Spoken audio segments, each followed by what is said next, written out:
The global price of coffee has more than doubled over the past year, which could have major implications to the energy everything movement now and into the future.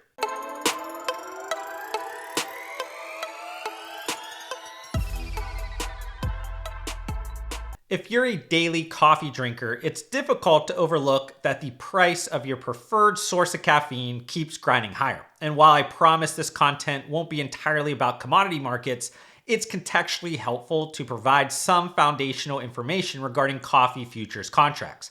Arabica coffee, which accounts for about 2/3 of the world's production and is mostly cultivated in Brazil and Colombia, is the world benchmark for coffee futures contracts that trade on the Intercontinental Commodity Exchange. With its smoother, sweeter, and less acidic flavor profile, around 90% US coffee imports have been historically of the Arabica variety. Alternatively, Robusta coffee accounts for the remaining roughly 35% and is mostly produced in Vietnam and Indonesia. But because of its bold flavor and higher caffeine content, Robusta is the species that's most popular in Europe and utilized within espresso coffee. And as my introductory statement noted, the global price of Arabica coffee has more than doubled over the past year. Moreover, since the start of 2025, a sharp upward price movement had pushed Arabica coffee to an all-time high price of more than $4 a pound last month. So what's going on? While the famous cartoon character Yogi Bear would say that I'm smarter than the average bear when it comes to coffee futures contracts, I'd hardly consider myself as locked into the ground level details of this commodity compared to the global dairy markets. But from my understanding, this is largely a supply issue stemming from changing weather patterns that have disrupted agricultural production around the world. And this reminds me of something I started getting louder about in 2021, that most CPG companies are largely unready to handle the ingredient shortages, input cost inflation, and supply issues caused by climate change over the next decade. From staple crops to cash crops like coffee, disruption from these factors won't happen everywhere at once, but the impact severity will only increase over time. In key coffee growing regions specifically, average temperatures are rising and precipitation patterns are changing, which can intensify droughts and or boost extreme flood events.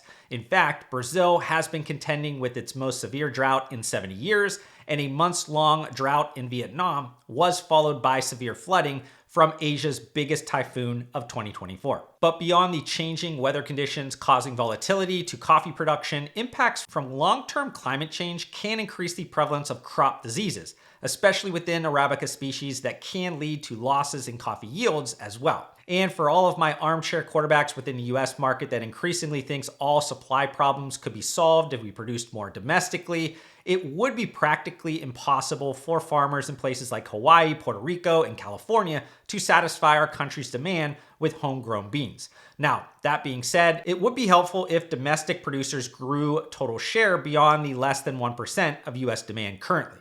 But that's a good transition into the other economic variable, as last month's data from the International Coffee Organization showed that world exports of all forms of coffee fell by 13.3% year over year. So are all-time high commodity prices impacting US consumer demand for coffee? According to the February CPI report, data showed that prices consumers paid for coffee in all of its forms were higher 6% year over year, but that was up 1.5% from last month. So with higher coffee input prices not fully impacting consumer price, and coffee trade organizations reporting US adult coffee consumption recently reached its highest level in more than 20 years, I'd be comfortable without having recent categorical scan data in front of me stating US coffee demand has not been materially impacted yet. And I want to ensure I stress that caveat. But from what I can see by perusing the recent earnings call transcripts of major CPG companies that own large coffee brands, retail coffee prices will continue rising aggressively into the second half of 2025. Obviously, the largest companies meeting demand across channel, preparation, and/or format are well positioned and possess the strategic optionality to successfully hedge against these fluctuating business risks. But I wanted to shift this next portion of the content closer within the wheelhouse of my deep domain expertise.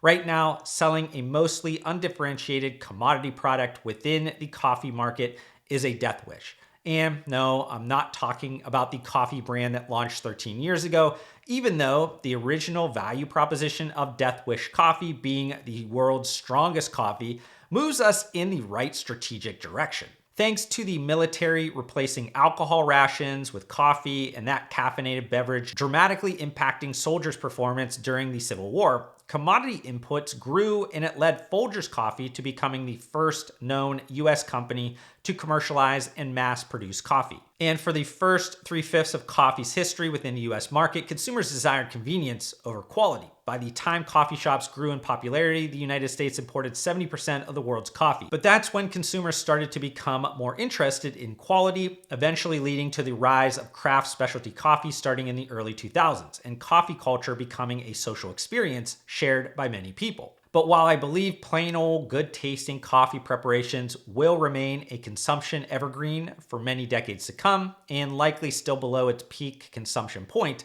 I also think there's an emerging arbitrage as consumers move closer to this four-way intersection of taste, convenience, nutrition, and functionality. Moreover, every multi-billion-dollar functional CPG category, such as coffee, is in the early innings of a remarkable transformation, with consumer behavior starting to evolve towards seeking multifunctional benefits that contribute to overall well-being. And that's because consumers don't want different habits, they want more beneficial ones. But what does that mean exactly? To be completely honest, there are infinite opportunities to leverage a winning sequence of dimensions shaping the future of coffee, but I want to focus on a few that I believe have the most traction now and further upside left. The first is packing more functionality into coffee, such as different adaptogens for stress, herbal extracts and functional mushrooms for energy, fiber for gut health, and nootropics for clarity. And depending on the product's format and caffeine level, it could provide expanded use occasions.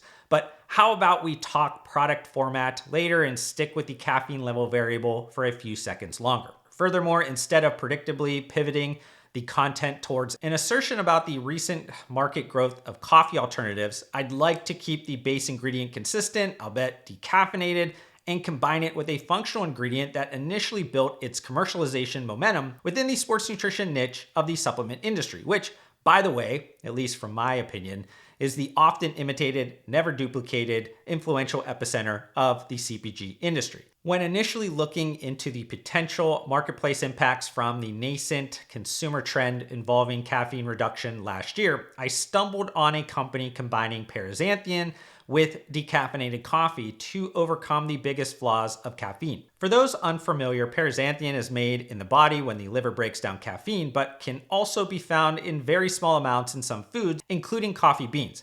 But the appeal of paraxanthin is that it can provide everything consumers want and love about caffeine, but is less likely to cause the typical negative side effects. So Rare Bird coffee might be the first coffee that replaced caffeine with paraxanthin, but I bet it won't be the last, especially considering the recent spike in commercialization activity involving Infinity, the branded ingredient name for paraxanthin from TSI Group, within other energy everything categories and product formats, plus it has strong consumer feedback loops overall. But since we're talking about energy everything, a beautiful aspect is that brand manufacturers will continue to utilize the different formats for their unique benefits that might outweigh constraints, and consumers will make similar purchase decisions. Moreover, since we live in the age of the endless aisle, there are more options in every CPG category than during any other point in our history.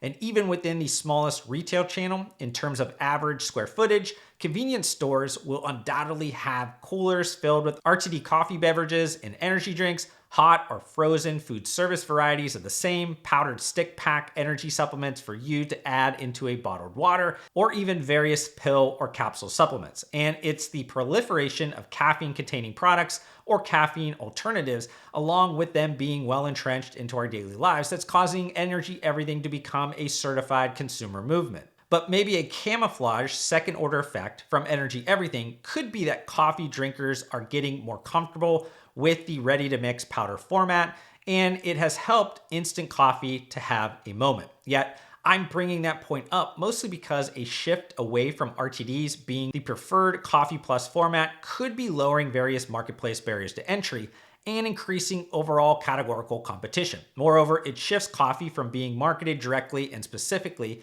as a caffeine source into a lifestyle beverage that offers the functional benefit of energy, thus increasing the importance of building brands that possess bold strategic narratives. And in today's world, there are as many energy everything products as there are personalities, and your choice can say a lot about you and your personality. To go one step further, these beverages have become status symbols or basically aspirational mixtures representing flavor taste, lifestyle taste, and identity by association. But I just wanted to end with a quick final thought that brings us back to the initial portion of the content regarding commodity inflation.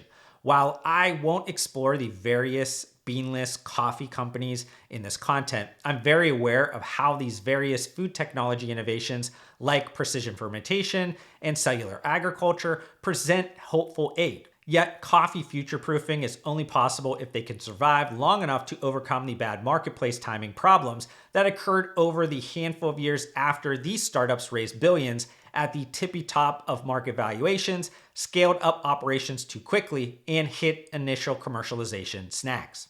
But I hope you enjoyed the first principles thinking that went into my latest YouTube video. If you did, can you do me a favor by hitting that like button? That quick and free action helps YouTube know my content is worth spreading to more people. Also, we're getting really close to reaching my next subscriber goal, and it would be great if you join me on this journey. But to do that, we need to fix the fact that slightly more than 3/4 of you that are watching this video right now are not subscribed to my YouTube channel, and that hurts my feelings. Regardless, I want to thank you for giving me some of your attention and time, and I'll see you on the next one.